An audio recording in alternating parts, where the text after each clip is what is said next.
Évangile de Jésus-Christ selon saint Luc.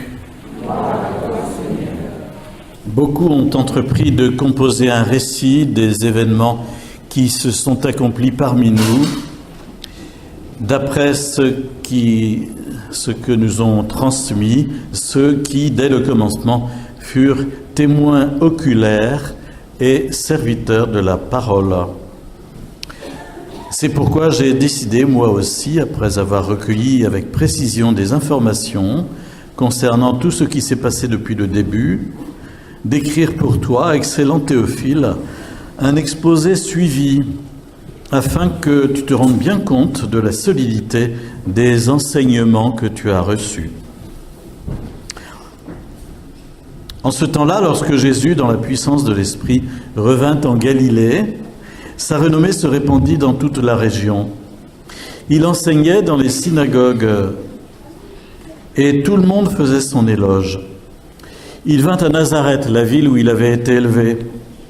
Selon son habitude, il entra dans la synagogue le jour du sabbat et il se leva pour faire la lecture. On lui remit le livre du prophète Isaïe. Il ouvrit le livre et il trouva le passage où il est écrit « L'Esprit du Seigneur est sur moi, parce que le Seigneur m'a consacré par l'onction. Il m'a envoyé porter la bonne nouvelle aux pauvres, annoncer aux captifs leur libération et aux aveugles qu'ils retrouveront la vue, remettre en liberté les opprimés, annoncer une année favorable accordée par le Seigneur. » Jésus referma le livre, le rendit aux servants et s'assit. Tous dans la synagogue avaient les yeux fixés sur lui. Alors il se mit à leur dire « Aujourd'hui s'accomplit ce passage de l'Écriture que vous venez d'entendre. » Acclamons la parole de Dieu.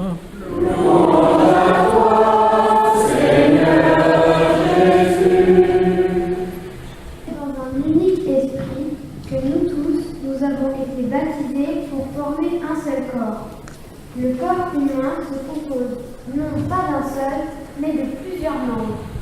Le pied aura beau dire « Je ne suis pas la main, donc je ne fais pas partie du corps. Je ne sers à rien. » Il fait cependant partie du corps. L'oreille aura beau dire « Je ne suis pas l'œil, donc je ne fais pas partie du corps. Je ne sers à rien. » Elle fait cependant partie du corps. Si, dans le corps, il n'y avait que les yeux, comment pourrait-on entendre? S'il n'y avait que les oreilles, comment pourrait-on sentir les odeurs? En fait, il y a plusieurs membres et un seul corps. L'œil ne peut pas dire à la main « Je n'ai pas besoin de toi ». La tête ne peut pas dire aux pieds « Je n'ai pas besoin de toi ». Dieu a voulu ainsi qu'il n'y ait pas de division dans le corps, mais que les différents membres aient tous le souci les uns des autres. Or, vous êtes corps du Christ, et chacun pour votre part, vous êtes membre de ce corps. On fait une photo du groupe.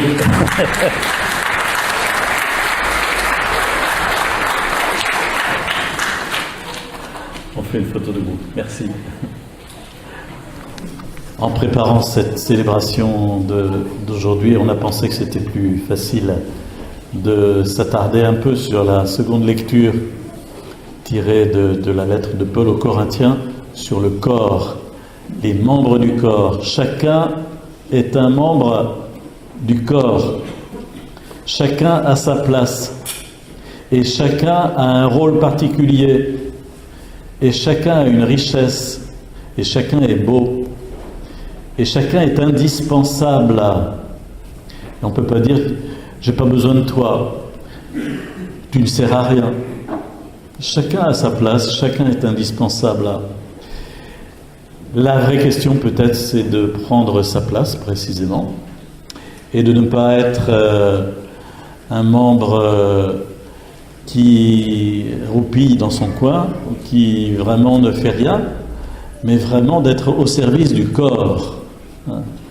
Si vous restez les yeux fermés toute la journée, j'imagine quand même que vous aurez du mal à travailler et à avancer.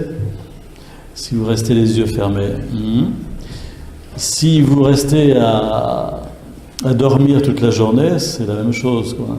Parce qu'il y a des chrétiens dans le corps du Christ, dans l'Église, qui se pensent pas vraiment concernés par la marche du corps. Et donc, il est évident que ça finit par ralentir un peu la vitesse du corps tout entier. Vous savez, c'est comme quand on va passer je ne sais plus comment on appelle ça, un examen médical pour voir si les artères sont bouchées. Quelquefois, on s'aperçoit qu'effectivement, le sang a du mal à circuler là parce que il y a un bouchon. Et on s'aperçoit qu'on va plus lentement, on a plus de mal à faire certains gestes et qu'il faut faire attention. Il se pourrait bien que l'Église soit elle-même retardée dans sa capacité d'action et de mission par, au fond, une façon de s'ankyloser et puis de ne pas se sentir concerné par ma place dans le corps du Christ, ma place dans l'Église.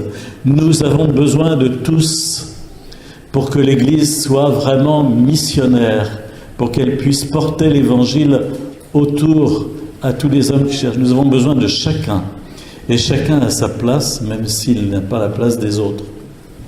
Chacun n'a pas à être jaloux de la place du voisin en disant c'est beaucoup mieux, moi je préférerais faire ce qu'il fait. Il y en a comme ça qui sont rongés de l'intérieur. Non, chacun a vraiment une place importante et c'est à nous de vraiment prendre notre place dans le corps du Christ en nous disant que le Seigneur nous a donné pour chacun de nous ce qu'il faut afin de pouvoir être rayonnant dans son corps. Voilà, une toute petite chose que l'on peut dire ce matin, simplement pour contribuer à ce temps de prière pour l'unité des chrétiens, qui est celui de toutes les églises chrétiennes pendant cette semaine, et aussi pour pour nous permettre de réfléchir et de nous dire, est-ce que moi, personnellement, je prends ma place dans le corps du Christ? Est-ce que je fournis ma part pour que l'Église puisse avancer? Ou est-ce que je me mets en stand-by et est-ce que je laisse les autres monter au front? Et voilà, c'est une vraie question et nous devons, je pense, pour l'examiner chacun et vraiment essayer de nous convertir de ce point de vue. On aurait pu aussi commenter la première lecture qui nous rapporte la découverte du livre de la loi et la façon dont on a fait une lecture de ce livre pendant une journée entière pour se le réapproprier. On aurait pu parler de la façon dont Jésus, revenant à Nazareth, sa ville où il avait vécu comme charpentier charron, en entrant dans la synagogue, fait la lecture d'un passage d'Isaïe en disant que maintenant cette parole s'accomplit. Ça rejoint l'année sainte de la miséricorde qui est en cours depuis le 8 décembre et dont je reparlerai tout à l'heure au moment des annonces. Mais nous avons choisi de regarder ce passage de Saint Paul sur le corps du Christ.